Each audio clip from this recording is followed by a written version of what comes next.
1 week before the wedding, my fiancé, who was away on a business trip, called me and broke up with me over the phone. I didn't cry. I didn't argue. I just said, "As you wish." 5 days later, he rushed back, looking disheveled, with a guilty-looking intern trailing behind him. "I'm so sorry, Heather. That day, Mr. Alexis lost a bet during a game, so I told him to call you and break up as part of the dare." I calmly asked her to leave. Alexis nervously wiped away the tears from the corner of her eyes, then turned to glare at me. "It was just a joke. Why are you acting so crazy?" I lowered my eyes and said nothing. "The wedding was already cancelled, and now you're telling me it was just a joke."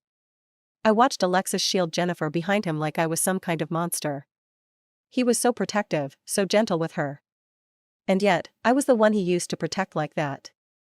Jennifer peeked out from behind him, looking straight at me. Her eyes were full of challenge, but her voice was so pitiful it almost made me feel guilty. "It was my fault. Don't blame Mr. Alexis. If you're really mad, just yell at me instead." Alexis immediately softened. "How is it your fault? We agreed to take responsibility together, didn't we? Don't mind her. This is all on me. I spoiled her too much, now she throws tantrums over the smallest things." I fought back tears. Alexis once told me that as long as he was around, I could be myself, no need to hold back or suffer in silence. Now, just asking Jennifer to leave meant I was being dramatic? I let out a cold laugh. "Well then, I wish you two a perfect match, may the bitch and the bastard live happily ever after." Jennifer's face turned red with shame, eyes brimming with tears. Alexis glared at me like he wanted to tear me apart. "Heather, are you trying to push me?" I bit my lip, refusing to let them see me cry. Choking back my anger, I said in a cold voice. "Still here? What, you want me to host your wedding right here, right now?"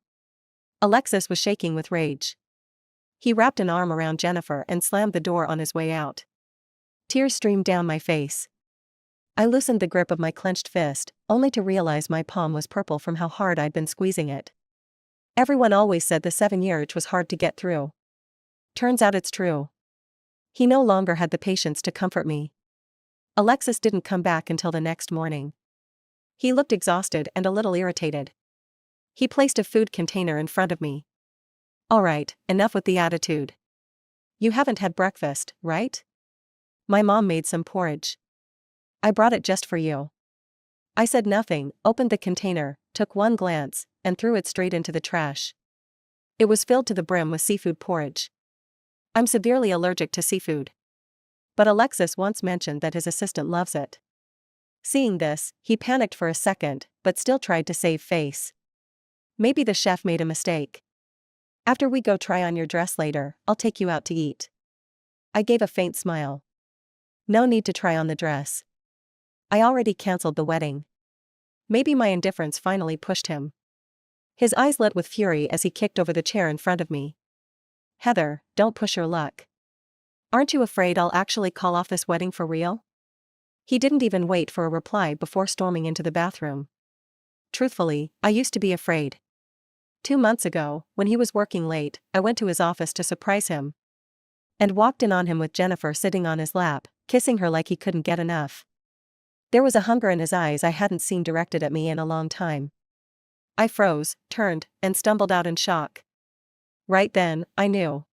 This audio is originally produced by the YouTube channel, Love Short Story. Please credit when sharing.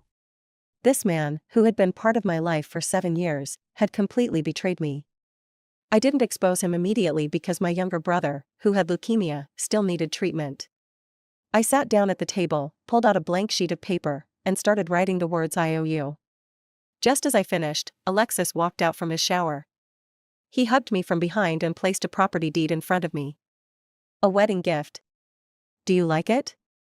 I opened it, took a glance, then shut my eyes and tossed it back at him. The same property deed I saw on Jennifer's Instagram yesterday. How convenient, keeping your wife and your mistress in the same building. Guess he didn't care how disgusting that was. When he saw I wasn't moved, he didn't get angry. He kissed my forehead gently. "What, you don't like it? Then when we have time, we'll go pick out another place together." "No need." I cut him off and handed him the IOU. This is for my brother's medical bills over the years. I'll find a way to pay you back. His expression darkened. He tore up the IOU and threw the pieces in my face. Heather, my patience has limits. Keep pushing me, and your brother's future treatments don't count on me. You don't know yet, do you?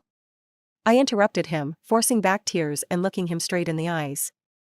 My brother, he's already gone.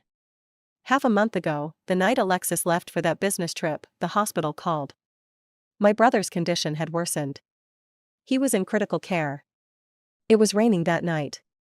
I didn't even have time to grab an umbrella, I just ran out into the storm. I was in such a rush I lost one of my shoes on the way. The doctor said we needed to arrange surgery immediately. They'd finally found a matching bone marrow donor. But the surgery would cost $500,000. I called Alexis. Jennifer answered. Mr. Alexis had too much to drink. He's asleep. I didn't even ask why she was the one answering. I just cried and begged her to wake him up, that I needed money. When Alexis took the phone, he was clearly annoyed. Heather, it's late. Whatever it is, just say it tomorrow. He didn't even let me explain. He hung up. When I called back, no one picked up. I sat in the hospital hallway, hugging my knees from midnight until dawn. Until I watched my brother take his last breath right in front of me. I collapsed in front of him, crying until I passed out. When I woke up, I knew it was over. Alexis sat with his head down, pale and silent. He didn't ask why I hadn't told him. As if he'd forgotten how many times I called that night. Not that it mattered. No one picked up. And when he finally looked at me, whatever guilt he felt was already gone. You should be grateful. If it weren't for me, your brother wouldn't have made it this far. That cold tone lit the fire in me. I raised my hand and slapped him with everything I had. 7 years. Every fight, I'd always wanted to do that. But every time, I was the one who lowered myself and begged for peace. Alexis's face darkened. He pointed at the door and told me to get out. He thought I'd kneel like before, begging him to let me stay. But he forgot. My brother was gone. There was nothing left for me to beg for. I grabbed my suitcase, which I'd already packed, and walked out without looking back. I met Alexis when we were both abroad. He was a fallen young heir, cut off financially after falling out with his parents. And I was a student working part-time to support myself. Anyone could see, we were from completely different worlds. He cornered me at the school gate to confess his feelings, and I responded with nothing but an eye roll. He brought me flowers, and I threw them straight into the trash right in front of him. I told him he'd go back to inherit his family's business sooner or later, so there was no need to waste time playing love games with me. But he was stubborn. He gritted his teeth and stayed, for 3 whole years. Just as we were about to graduate, I got the news: my younger brother, the one who had been with me through everything, was diagnosed with leukemia. The treatment would cost a fortune. I broke down in tears, completely overwhelmed. He held me tightly and told me to calm down, promising he'd cover the expenses. He took me back with him, got down on his knees in front of his father, and begged him to save my brother's life. My brother once held his hand and asked if he was going to marry me. I still remember the firm look in his eyes when he said I was the only person he wanted to spend the rest of his life with. But now, he's the one telling me to get lost. Those 3 years abroad were the best time of our lives. We had no money, renting a small, dark basement room. We were so broke we had to think twice before buying even a single vegetable. But every night, he'd hold me and tell me stories from his past. We laughed together, cried together. Back then, we were each other's whole world. After we came back, he took over the family business. He had the house, the money, and never had to worry about anything again. But we grew distant. There was less and less to say. 3 months ago, he suddenly started talking to me more. I thought we were finding our way back to how we used to be. He didn't even realize he was mentioning Jennifer more and more. He kept saying how smart she was, how she reminded him of the old me. I thought he just admired her. I didn't expect she would eventually take my place. Miss Heather, you're suffering from severe depression. I really hope you'll take treatment seriously. The doctor's words pulled me back to reality. I forced a bitter smile. I'll cooperate with the treatment. These days, I haven't been able to sleep at all. Every time I close my eyes, I see the look in my brother's eyes, desperate to live, right before he passed away. I'm terrified of sleeping. So I just sit there crying, whispering into the darkness over and over. I'm sorry. I'm useless. I couldn't save you. Miss Heather, I really suggest you reach out to family. It would be best if someone could stay with you. With this level of depression, you're at high risk of suicidal thoughts. I shook my head. I don't have any family left. When I walked out of the office, I bumped right into Jennifer. She smiled, fake as ever. Heather, what a coincidence. You're not feeling well either? I was just feeling a little dizzy, but Alexis insisted on leaving work to bring me to the hospital. She glanced behind me and caught sight of the sign, Psychiatry Department. She gasped and covered her mouth. Heather, don't tell me you're so upset from fighting with Alexis that you had to see a psychiatrist? That overly dramatic shocked expression made my stomach turn. What does it have to do with you? I had no patience to watch her act. I stepped around her, trying to leave. But someone grabbed my wrist. Alexis had appeared behind me at some point, his face dark and stormy. You're not feeling well, why didn't you tell me? I let out a cold laugh. What, Mr. Alexis suddenly has time to play doctor for someone who doesn't matter anymore? His eyes flashed with anger, but he tried to hold it in. He gritted his teeth and grabbed my hand. Don't be ridiculous. You're my wife. You matter more than anything. Come on, I'll take you home. Before I could shake him off, Jennifer clutched her forehead and leaned against the wall. Mr. Alexis, I'm feeling really dizzy. Don't worry about me, take Heather home first. Alexis looked at me, expressionless, and finally let go. Heather, just go home first. Don't go wandering around. Stay put and wait for me. He turned and held Jennifer up. Not once did he look back. As I watched him walk away, I couldn't hold back the tears anymore. For a split second, I almost told him, I'm exhausted. I don't know how much longer I can take this. But I didn't. Because to him, I'm just someone he can abandon at any time. As I passed by the OBGYN clinic, a young couple brushed past me. The man was shielding his wife with such care, as if she were the most precious thing in the world. His gaze held a love so deep, like he wished he could merge her into his very soul. My eyes welled up. That kind of love, I had it once, too. And maybe that's why losing it felt like my skin was being peeled away and my bones shattered. I stared at the sleeping pills in my hand. Hopelessness drowned me like a tidal wave. I locked myself in the bathroom. Took each pill out, one by one, and placed them in my mouth. For me, death was the only escape. But I didn't die. When I came to, I threw up everything. I rushed to the sink, scooping water into my mouth as if I could wash the pain away. Looking at my swollen eyes in the mirror, I let out a bitter laugh. Let's treat it as if I died and came back. From now on, I'll live for myself. I stumbled home, my own home. When our parents passed away, they left my brother and me a tiny apartment. In the worst of years, I thought about selling it. It was Alexis who begged me not to. He said, as long as I had this place, I'd always have a home. And he was right. This little 30-square-meter place was all I had left. My only safe haven. No one had been here in a long time. Dust covered everything. I used up every bit of strength cleaning it top to bottom. I collapsed on the couch and fell asleep instantly. Until the phone rang, urgently. Alexis's voice on the other end was angry. Heather, do you have any concept of time? Everyone's waiting for you. My mind was foggy. It took a while before I remembered, it was his father's birthday today. I wanted to say no, but I couldn't. If it weren't for Alexis's father hiring the best doctors to treat my brother, no amount of money could have saved him. You repay kindness. His family didn't live nearby. I washed my face quickly, didn't even have time to change clothes, and rushed out. Panting, I arrived, only to see Jennifer already there. The table was full of food. She and Alexis sat beside his father, smiling and laughing. The atmosphere was so warm, it looked like they were the real family. Expressionless, I placed my gift in front of his father. Jennifer jumped up, pretending to panic. I'm so sorry.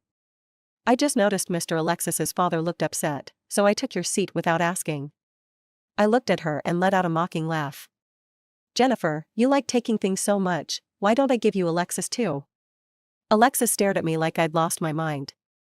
What kind of nonsense are you spouting now? I closed my eyes and took a deep breath. Didn't you say you wanted to break up, Mr. Alexis? I already agreed. This is what you wanted. I turned to leave, but Jennifer blocked my way. Calm down. Just because you're seeing a psychiatrist doesn't mean you can bite everyone you meet. Alexis's father, who had been silent, finally let out a sneer. Your parents gave birth to a half-dead sick kid, and now there's you, a lunatic. Just one sentence, and he hit all three of my nerves. He never liked me. Thought I wasn't good enough for Alexis. Thought my brother was a burden. He'd mocked him to my face more than once. For the sake of what he did for my brother, I always held it in. But not today. I pointed at him, eyes burning.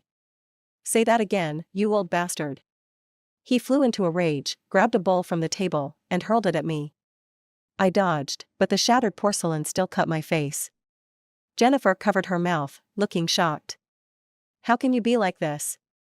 So uncivilized. Her eyes sparkled with glee, even as she pretended to be concerned. I looked at the steaming food on the table and couldn't help but laugh. You want to talk about being uncivilized?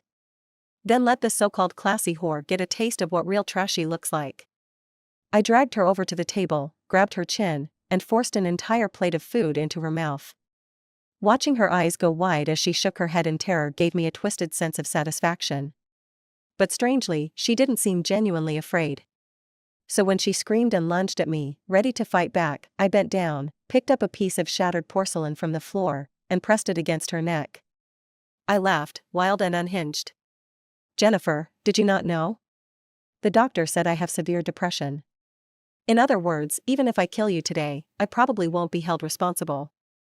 Jennifer froze in shock, let out a weird screech, and threw herself into Alexis' arms. But Alexis pushed her away without hesitation, completely ignoring the fact that she was trembling in fear. His eyes locked on mine, and his voice trembled as he asked. What are you talking about? What do you mean, severe depression? I suddenly felt annoyed, glanced at him lazily, and didn't bother explaining. I just turned and walked away. By the time Alexis chased me downstairs, I had already gotten into a passing taxi. He banged on the window, eyes slightly red, voice soft and pleading. Don't be like this, you feel like a stranger, and it scares me. I was wrong. Can we please just talk? I coldly told the driver to go. The car sped off, leaving Alexis standing in the wind, looking utterly lost. I stayed home, dazed and disoriented, for 3 days. During those 3 days, the thought of ending it all came and went in my mind, again and again. When I first found out my little brother was sick, I already had signs of mild depression. Over the years, it was Alexis who kept pulling me back whenever I was drowning in pain. But eventually, he became numb too. Sometimes, when I was upset, he'd just tell me to stop being dramatic. He called me dozens of times. I ignored every one of them. Just like he used to ignore me. He even came to my place, banging on the door like a madman. I pressed my back against it, covered my mouth, trying not to let him hear me cry. Then came the messages through the door. He asked why I canceled the wedding. Was it because he joked about breaking up, or because he didn't pick up the phone that night? He said he knew he messed up, but I shouldn't hold it against him. He'd always done everything I asked for my brother, this was just one mistake. Was I really going to throw away our 7 years for that? He begged me to forgive him. Said my brother would be sad if he knew I was acting like this. The screen lit up and went dark again in the pitch-black room. My knuckles turned white from gripping the phone so hard. But that wasn't it. My brother, he had a real chance to live. It wasn't me who destroyed our love, it was him, the man who had emotionally checked out long ago. I sent him just one message. Stop being dramatic. He never contacted me again. As proud as he was, he clearly understood the biting sarcasm behind those words. I made up my mind to find a job. I didn't have much money left, and besides, I needed something to distract me. I didn't go for an easy job. I started working as a server in a restaurant. The work was exhausting, I often had to stand for hours on end. But the physical fatigue helped dull the emotional pain. The owner was a rich young guy. I often found myself staring at him, he looked so much like the Alexis I used to know. So when he shyly asked if I had a boyfriend, I gave him a bitter smile and said I'd just gotten out of something that didn't end well. You're listening to Love Short Story, a YouTube channel dedicated to captivating short stories. Let's continue. He started being nice to me. He'd give me rides home after work, invite me to gatherings with his friends, do whatever he could to make me smile. I didn't reject his kindness, but I kept it strictly platonic. I never thought I'd see Alexis again, especially not at this trendy restaurant I knew he would have scoffed at. I was wiping down a table when he walked in, holding Jennifer's hand. A strand of hair fell across my forehead, covering my eyes. The owner was standing next to me and gently brushed it aside. I looked up with a smile, only to meet Alexis' furious gaze. He looked furious. His clenched fist made Jennifer cry out in pain. "Heather, who is he? Did you break up with me, for him?" I didn't feel the need to explain myself. I ignored his questions completely. With a polite smile, I gave a small nod and went back to wiping the table. Alexis clearly didn't like that. He snatched the rag from my hand and threw it to the floor. Then he grabbed my waist and pulled me into his arms. "Heather, how could you give me up for a guy like him?" I struggled, but he only held me tighter. When I looked up at him, the coldness in my eyes made him freeze. "Alexis, let go. We're over." He acted like he didn't hear me and kissed me. Tears fell on my face, sliding down my neck. "I don't accept this. You don't get to decide we're over on your own." The once bustling restaurant went silent, everyone now watching like it was some kind of romantic drama. I was pinned in his arms, unable to move. Out of the corner of my eye, I saw Jennifer standing there, frozen. She looked beautiful today, though her dress was now wrinkled from her own hands. Someone started clapping. Jennifer's expression darkened. She gently tugged on Alexis' sleeve, her voice trembling with a hint of tears. "Alexis, don't do this. It's my birthday, remember? You said." But Alexis yanked her hand away, his voice colder than ice. "Get lost. I'm talking to my wife." "Who said you could interrupt?" Jennifer went pale in an instant. People around us had started whispering and pointing. She trembled, but still stubbornly clung to Alexis' sleeve. "You said you'd take responsibility for me." I took the chance to break free and stepped back. When he saw the disappointment in my eyes, his anger flared. He grabbed Jennifer by the collar and threw her aside. She crashed into a table. The glasses shattered loudly. When she finally got up, everyone around her froze. Her expression was strange. Tiny shards of glass were embedded in her face, blood pouring down her cheeks. She looked around and spoke, voice shaking. "Alexis, it hurts." After putting Jennifer in the ambulance, Alexis stayed behind.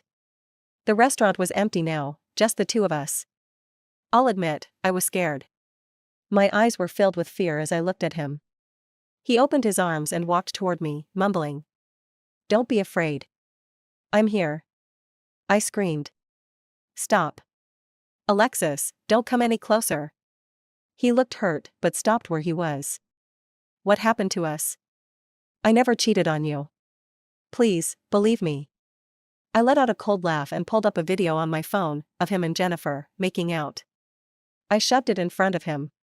"Are you going to tell me that's not you?" His fiery eyes went dim, replaced by panic. "It's not what you think. She seduced me." I lost control.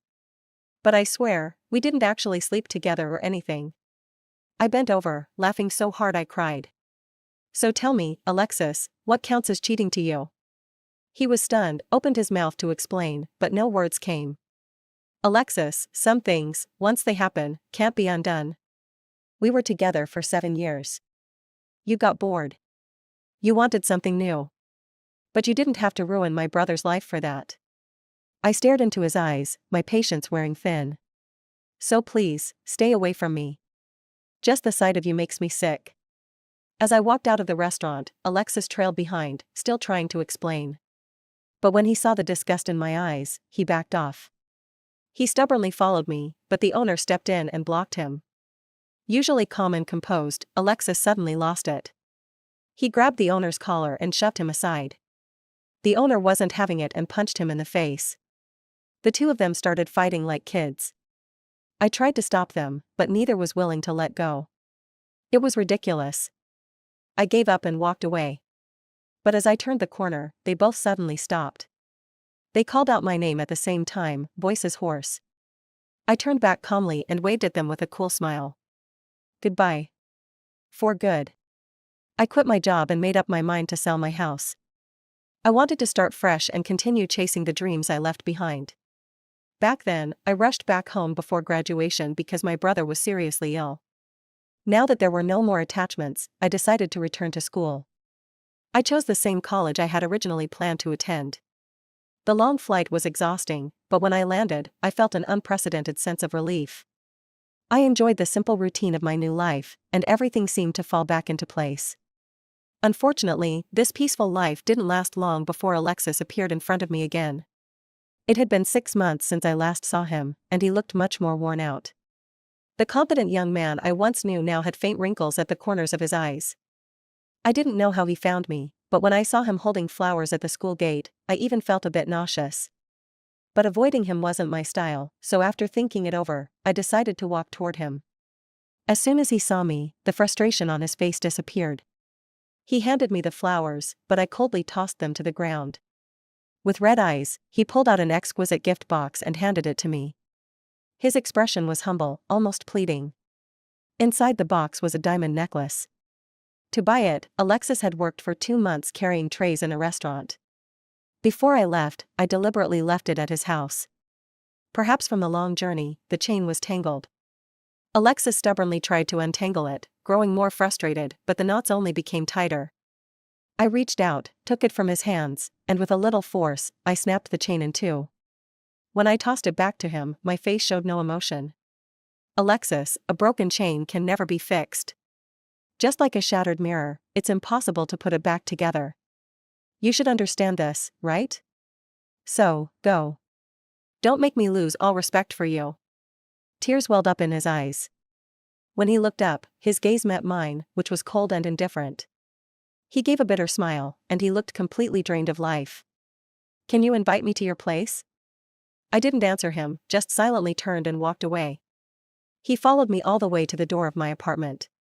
But when I tried to enter, I blocked him at the door. He stubbornly stood there, from daytime until late at night. It wasn't until the landlady, an elderly woman, knocked on the door and tried to convince me. Heather, he looks so pitiful. You're both young. Please talk it out, don't miss your chance with each other. Reluctantly, I stepped aside and signaled for him to come in. I didn't speak to him, just continued with what I was doing. He stood by the door, feeling helpless. But then his stomach grumbled.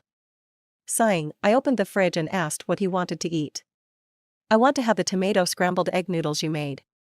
Back when we were overseas, vegetables were so expensive, we could only afford the cheapest tomatoes and eggs. That's when we ate tomato scrambled egg noodles the most. I was busy cooking the noodles in the kitchen while he stood by the door, talking nonstop about what happened after I left. He had fully taken over the company, and his parents were planning to travel the world after the new year. Jennifer had ruined her appearance, and he gave her a large sum of money to seek treatment abroad. I heard she was scammed overseas, losing all her money in one night. Unable to bear the blow, she jumped from a building. He also said that after I left, he'd thought a lot and finally understood why I had left, disappointed. For all these years, although he had been helping me, subconsciously, he had thought of it as charity, so he took all my compromises for granted. Now he understood that it was unfair to me. He apologized, saying he wasn't by my side when I needed him the most. He had killed my hope and foolishly expected me to continue loving him. At the end of it, he buried his face in his hands, crying hopelessly. He said he couldn't accept it, that he had once had the best 7 years, but had lost me. He asked if I could give him one more chance. He knew he was wrong. During those years when we relied on each other, I had promised to always be by his side. And I had truly sworn that promise. But time is the most terrifying enemy. It transforms the sweetness of the past into something unrecognizable and crushes sincerity. It makes us forget promises, and the people we once loved become unrecognizable. I silently handed him the noodles. They had been cooked too long, and the noodles had turned soft and clumped together. I didn't add any salt, and when he tasted them, he frowned. But he said nothing, quietly finishing the entire bowl of noodles, even drinking every drop of soup. I think he understood what I meant. The good times of the past should stay in the memory, and being too obsessed with them only leads to an awkward end. He smiled and stood up, giving me a gentle hug. Goodbye, Heather. Thank you for loving me. This time, I graduated successfully. I found a job I liked and stayed in the city. I started slowly forgetting the past, only occasionally seeing Alexis's name in the news. He was very capable, and his company continued to grow. I could barely remember what he looked like anymore. I thought that he and I would always forget each other, lost to time. Until 2 years later, I received a video call from Alexis's mother. Alexis was lying on a hospital bed, quietly staring at the camera. He had become so thin that he looked unrecognizable. If not for his faint breathing, I would have suspected he was already dead. Her eyes were swollen from crying, and she begged me to come and see him. I heard he had stomach cancer, and by the time it was discovered, it was already in the late stages. She said that on his deathbed, he kept calling my name. Despite being tortured by pain, he was fixated on seeing me one last time. After hanging up, I felt a heavy weight on my chest, like something was blocking my breath. I never forgave him, but seeing him suffer like this, it would be a lie to say it didn't hurt. I took leave and booked a flight. 7 years together, not just 7 days. I couldn't bear to watch him die with regret. I couldn't let that be the end. On the day of departure, the sky was overcast, with light rain falling. It was just like the day I returned to my home country with him. But this time, what awaited me was the end of all love and hate.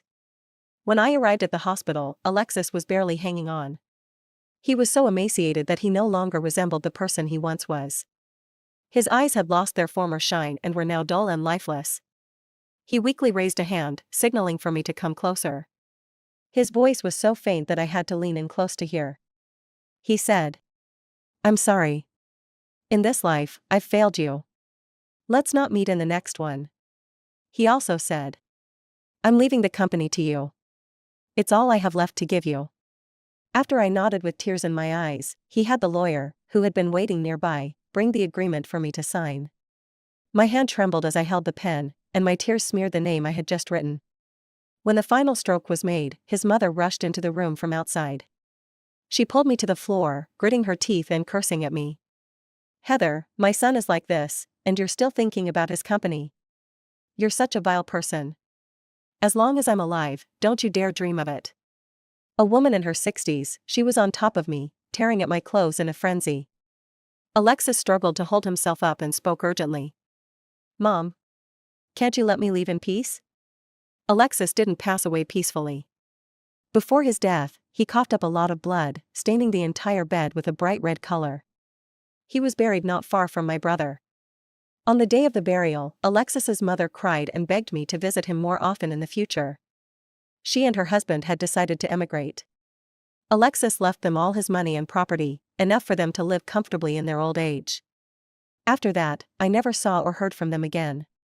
Our final separation was a mutual respect for one another. Once everything was settled, I successfully took over the company.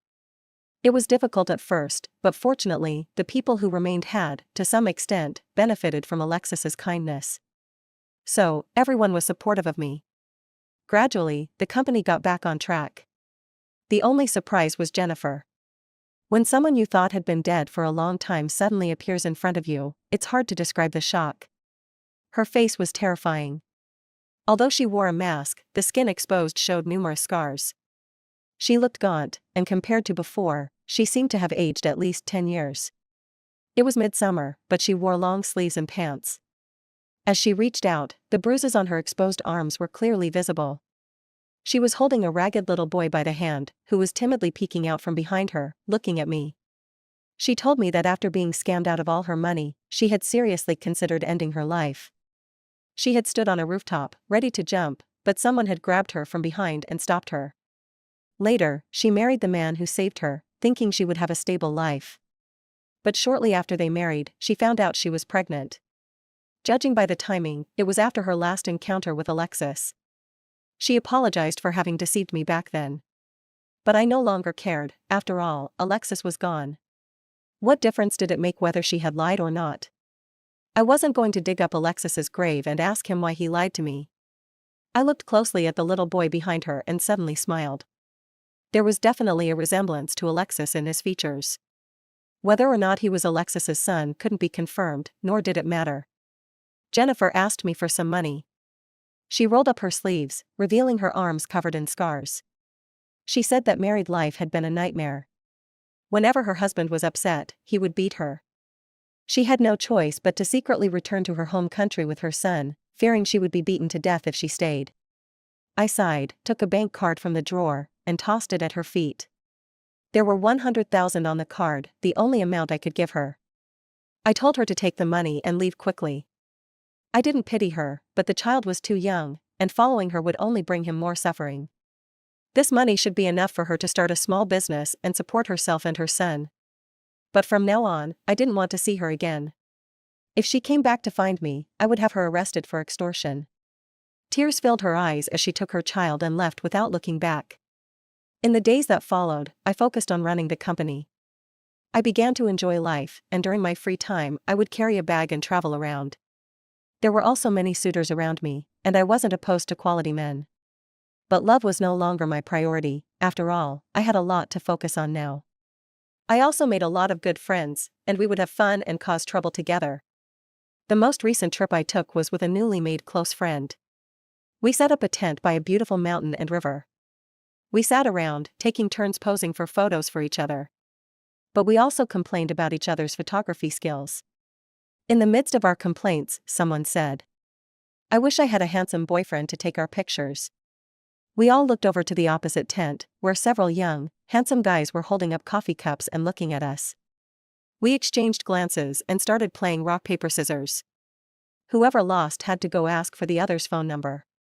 We laughed and played, happier than ever. Not far off, birds were circling in the sky. The air was filled with a sense of freedom. It turned out that people live only for themselves, and it's so peaceful and carefree. End of the story. This story is exclusively produced by the YouTube channel Love Short Story. If you enjoyed it, don't forget to subscribe.